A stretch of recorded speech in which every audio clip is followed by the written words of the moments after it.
Question number 1. I started a LLC and I bought properties in Nevada this year.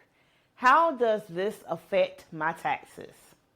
All right, so this is a great question. And unfortunately, these questions are really multifaceted. So instead of me telling you how it's going to potentially affect your taxes, I'm going to tell you things that we have to take into consideration that could potentially impact your taxes.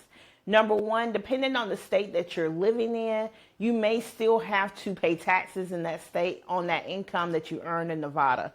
I know how crazy that sounds, but it is definitely a true statement. So that's something that you have to monitor and manage.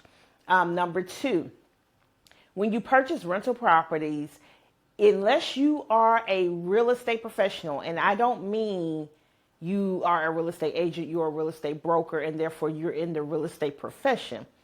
I mean, you meet the definition of a real estate professional in the eyes of the IRS.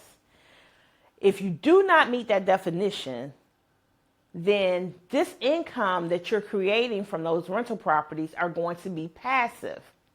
The only way you can offset passive income is by having some passive losses. So for example, you can create passive losses with real estate, but sometimes those losses are not enough to offset all of your passive income. And if you don't have enough losses to offset all of your passive income, then that passive income is going to be taxable. Now, I know you've heard the stories of how Robert Kiyosaki and, what's that other guy's name? Very popular, Mr. Tenet's, Grant Cardone, how they don't pay taxes, things along those lines.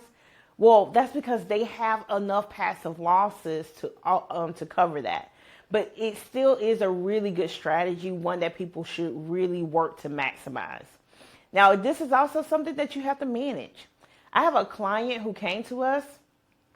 She had $287,000 in losses rolling forward on her tax return from these rental properties she had been purchasing over the years, and she could not take advantage of it.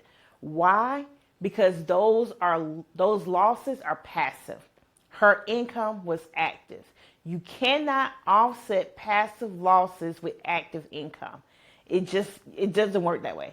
It has to be active losses offsetting active income, or passive losses offsetting passive income.